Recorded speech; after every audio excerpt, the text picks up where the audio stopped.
and welcome to the Doty Report on Comprehensive Health. I'll be your host for today, Rochester J. Bailey, and I'm here with a special guest from a great organization. But before I get into that, I just want to touch into our disclaimer because we are talking about health issues today, and I just want to make sure that everyone's aware that, just a brief legal disclaimer, if anything happens, it's not our fault. That's pretty much what it says, but it's there. All right, so I want to get back to us and what we're talking about today. And today, again, a special guest. We have Rosa Zena Torres from Sisters Working It Out. And I'm going to let her tell you a little bit more about the organization. But I want to thank you for coming today on the Doty Report on Comprehensive Health. Thank you. As you mentioned, my name is Rosa Zena Torres. I've been a nurse for too long to mention, but I've been with Sisters Working It Out for 2 years as a nurse educator. So pretty much the organization is an organization, non-for-profit. We're out there basically meeting the needs of the women in the communities, Southwest and South Side. Primarily the African-American women, making sure that they're going to be able to have their screenings done and followed up with diagnostics. And how we can do that is partnering up with some of the partners that we do have, which one is like Access Community Health Network, the Silver Lining Foundation. These are great organizations that we're able to utilize for our women to be able to have the services done that they need. And of course, not to say not all women, but even our undocumented women who would have no access sometimes to the healthcare and the screenings. But to talk a little bit about Sisters Working It Out. Sisters Working It Out is a health advocacy motion. It's an advocacy program that's purpose is primarily to target the medically underserved. It's a program that a young physician, she is a survivor of breast cancer, and that's Dr. Monica Peak. She is attending physician over at the Chicago Medicine University, and our affiliations come with the Black Women's Health Imperative, the chapter of Sisters Network, and of course chapters of YB National and the Breast Cancer Coalition, also Rush and medical centers in Cook County Hospital. One of the amazing things is some of the things that we can do in the community. We are able to pretty much train the lay woman that's interested in having some interest in being out there and empowering other women to do what they need to do, and that's pretty much to take care of ourselves. Many times, as we know, we put ourselves in last, everyone ahead. But this is something that gives them the opportunity to educate the women of the importance of having their screenings done. The program that I'm affiliated with at Access, as a nurse, I case manage a breast and cervical cancer program. This program is for uninsured women. We do see uninsured women under the program as well. But primarily, some of the continuing education objectives that we do is that we're able to get these women to where they need to be so that they can go out there in the community and they can do community outreach. And it varies, it's just not breast and cervical, but even to talk to them about the HPVs and the importance of having some of those other screenings, like your colonoscopies and etc. So pretty much, it's a good thing. One of the events that we do, we have several events, our main events that we do. Hold on, Rosa. Before we jump into the events, I wanted to speak, and we were talking a little bit offline about this. Okay. I wanted to speak a little bit more about you saying about training, that women can come in and they can get trained and they can go out and have an impact into their community and help the community. So can you tell our viewers a little bit more about that? Sure. It's a 10-week program, and usually if they're interested, what they need to do is to go on the Sisters Working It Out, .org. Yes. And in there, they're, just give us a little message, what is it you're looking for, if it's for a clinic that you're looking for information as to where you can go for these free services. And again, if you want interested in attending and being part of the class and coming out here and work with us as health educators, then you'll be able to get that information. We'll get back to you when those classes will be starting. They're about 10 weeks, the classes. Our affiliation, of course, being with the University of Chicago. We have doctors and nurses and professionals that come on board to do the different pieces of education that is being done. It's very comprehensive. The material is awesome that you walk away with for reference, these women, so you're not left out there like you don't know what to do or not to do. You partner up with someone that's already been out there, like by myself, so I may take on a new person that's coming on board and show her the ropes.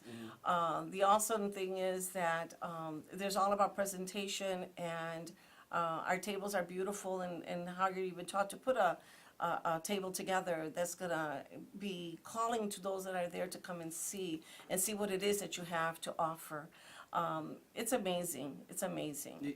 Definitely, what we definitely did. The organization, again, is Sisters Working It Out, and you can check them out at sistersworkingitout.org. And I also want to go into a little bit, well, first let's speak a little bit on, is for the founder, if you could tell us a little bit about the founder and just some of the great, amazing people who work with the organization. Okay. Like I mentioned, is Dr.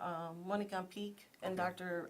Peak was diagnosed with breast cancer at a very early age. And oddly enough, her interest has always been breast cancer awareness. And even with her being diagnosed, 4 years after she even founded Sisters Working It Out, she just pushed through it. She's an amazing young woman, still out there, still comes and hangs with us, and make sure that the grant that we have that keeps us going, and as well as any of the donations that we can get. When you go online to sistersworkingitout.org, you'll be able to do that as well. So just to keep the organization going, we have a board of directors that is an amazing board of directors, as well, that just make sure that the planning of the events that goes on for the fundraising. It's work, but at the same time, it's fun. It's amazing. It's fulfilling. We participate in many events like the breast cancer walk that's coming up this coming Saturday, the Making Strides Against Breast Cancer at Soldier Field. We'll be out there as a group, out there walking, and some of our women being survivors that are on the board, and some of our educators that are survivors as well. So it's just amazing. Cool, It's amazing. cool. That's good. So I want to, with this amazing work, we want to be able to speak a little bit more about some of the different events. Yes. You mentioned you're And going to be up this Saturday. Yes. And then there's another event coming up at the end of the month Right. that you wanted to speak Right. about that we could tell the people a little bit about. Right, and this is, how would you? Oh, that's no problem. Okay, Speak. and this is the Think Pink, and the Think Pink is we're joining Alderman Tony Folks, and the Pitted Sister for Breast Cancer Awareness is called the Pink Party. And this is happening at our Access Center of Discovery and Learning at the 5139 South Ashland Avenue. This is an amazing brand new learning center that's there for the community. Our clinic also houses a Walgreens.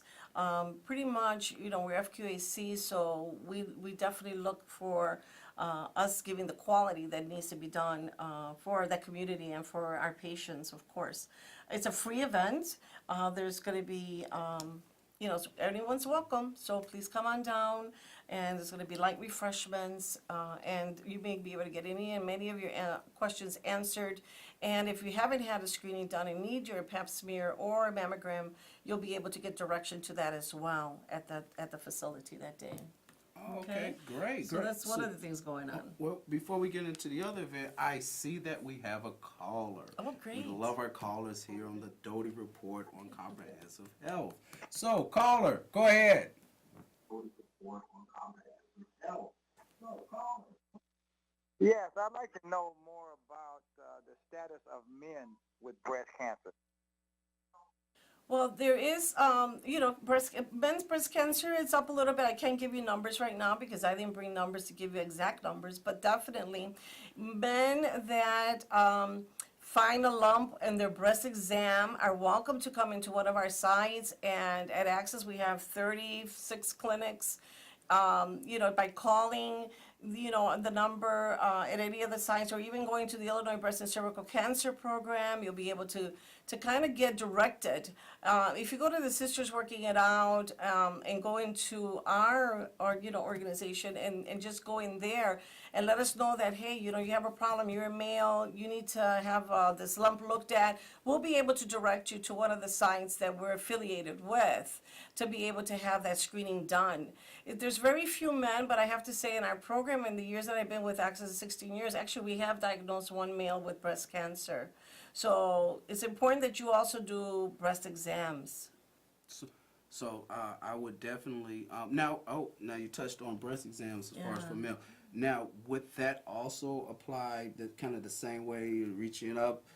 Men checking their breasts. Yes. Is there a little bit different way? No, it would be the same. It would be the same. Feeling for lumps. It would be the same. Feeling for lumps, getting under the axilla, around the breast.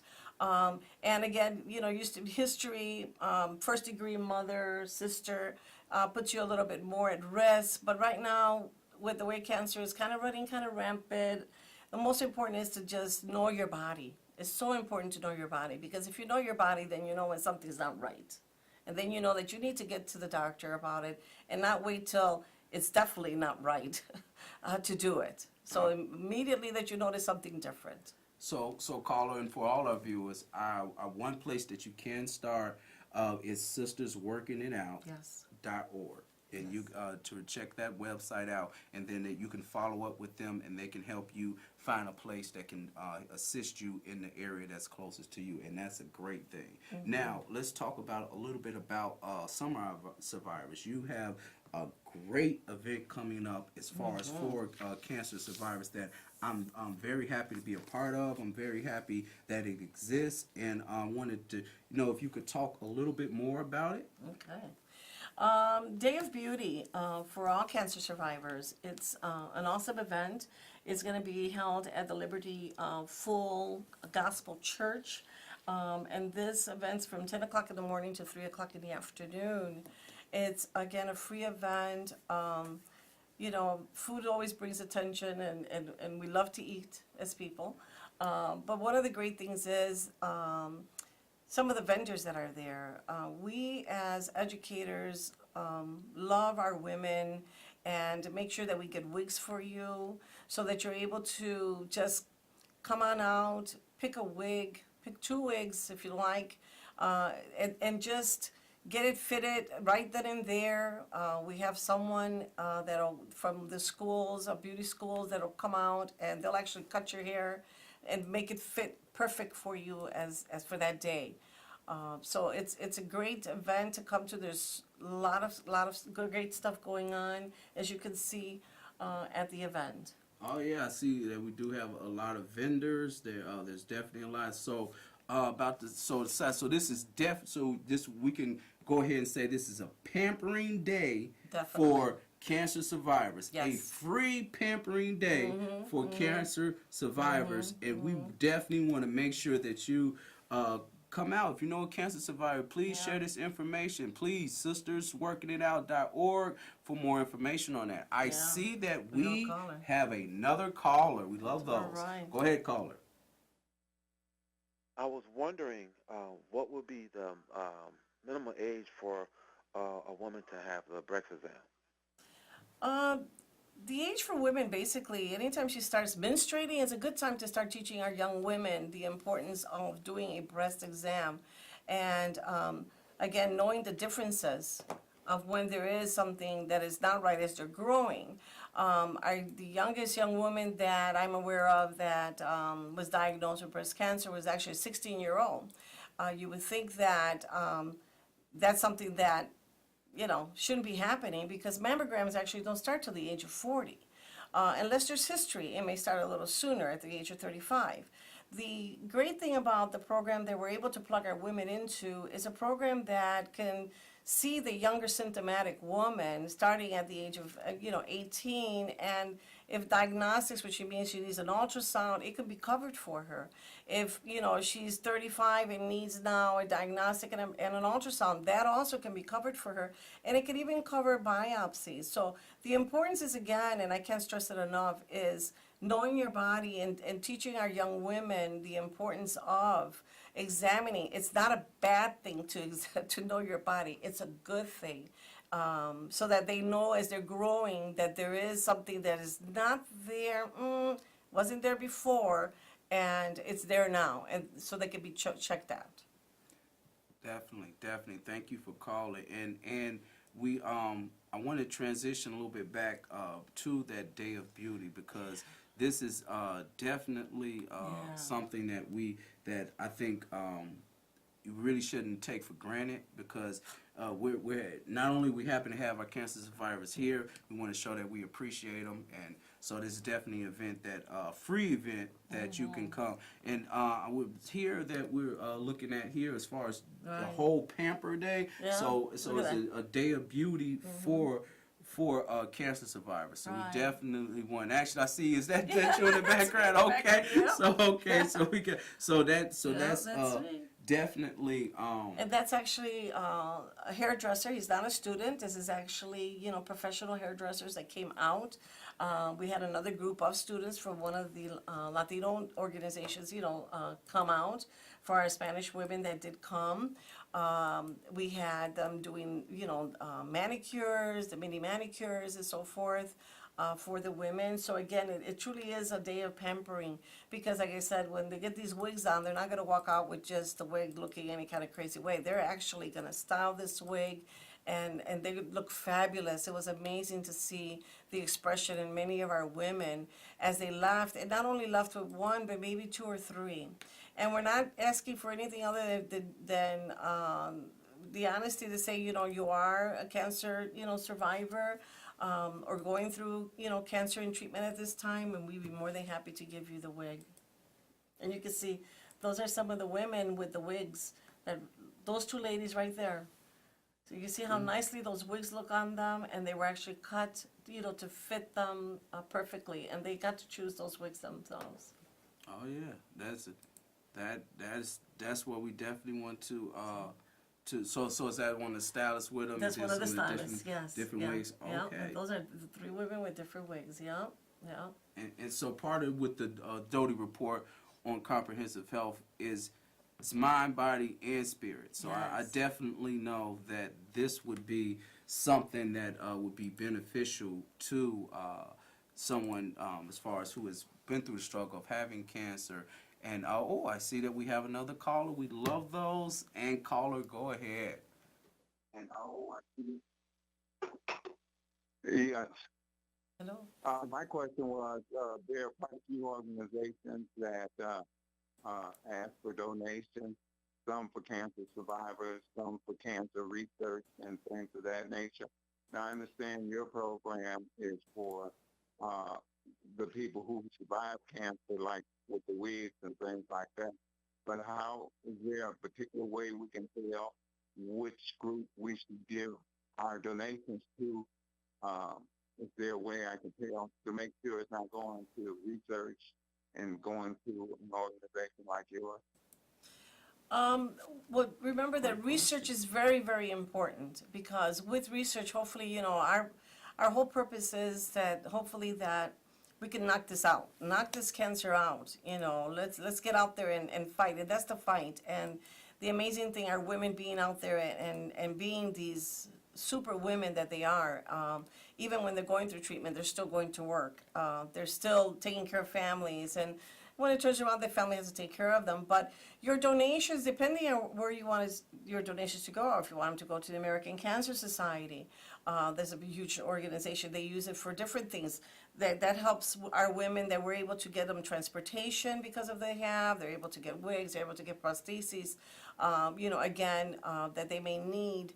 They're able to get, the transportation. I mean, the different things that they can get. the Look Good, Feel Better. So these organizations, the Why Me's, these are awesome organizations that do so many awesome things for our women, nutrition for them. So some of these organizations, like the Why Me, they may have nutrition classes for them. So remember that when they're going through treatment and so forth, they're not eating very well. I mean, they can have some pretty good days and some pretty sick days.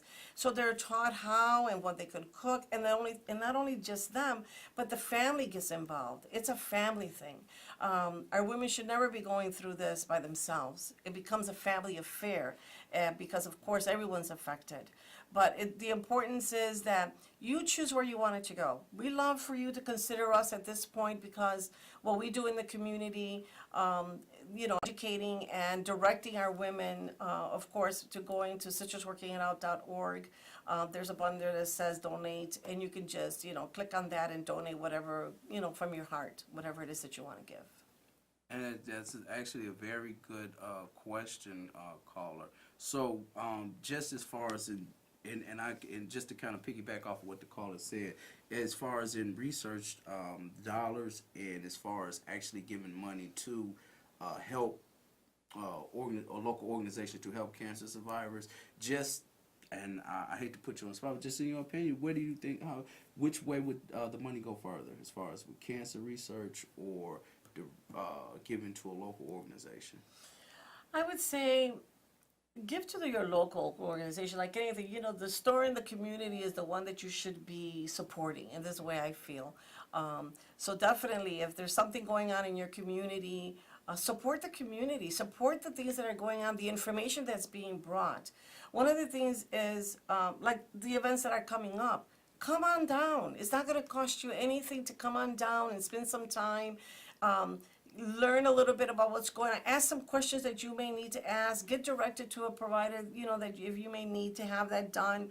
But I think the importance is in the community, showing the fact that you're supporting what's going on in your community, where, as we know, our Afro-American women are the ones that are dying from the breast cancers because of the later time that, that they're being diagnosed. So we want to make sure that, target your community first in the support that is needed. We know that the big organizations are getting the dollars from every which way because they're out there and they're able to fundraise at levels that us small folks can't. So not to say that we can't get there someday, but at this point, just by donating and going to citrusworkingitout.org and giving your donation there, that would help what we're doing in the community, and means that we're able to educate more women and get more women out there, more foot soldiers, what's needed to get the word out there to our women and the importance of screening and directing them to where they need to go. Okay, thank you. That was very informative. You definitely answered the question. And these are the type of people that you want to connect with, knowledgeable and who can help you, and who have a very good knowledge on this situation. So we definitely want to make sure that we support them. So we definitely want to make sure that we go to the website. We definitely want to make sure that we follow up with them with any additional questions, and we definitely want to focus on this event. That is a great event. Now, can you tell me about some of these experts that are going to be here at the event? Because it's not only just a pampering day, but there's also a day you can get education as well. There's some of the experts that, as we're seeing here, I will have to read it because I can't. Oh, no problem. No problem. It's kind of small as well. But it looks like Sheila Herman, she's a diabetes educator, so she'll be able to talk to you about, any issues you may have with your diet, if you're having some issues with your diabetic medication, if you're doing the insulin. She'll be a good resource that is going to be out there. I'm not sure about what all the other folks will be doing, but there's a Dr. Folk that's going to be there, Tony Patson, Campbell is going to come. So that means that we're going to have some speakers, out there talking. Tina Francois, she is someone that was working with the Chicago Task Force at one time, very knowledgeable as well as what's out there. Cool. And we want to thank you And thank you again. Thank you for having coming. me. Thank you. And we want to make sure that you follow up. Check out sistersworkingitout.org. And we want to thank you for watching the Doty Report. You have any additional questions, please make sure that you contact us. Again, I'm Rochester Bailey, here with Rosa. Taurus. Simple. And we thank you for watching the Doty Report on Comprehensive See you on Health. November 4th. Bye-bye.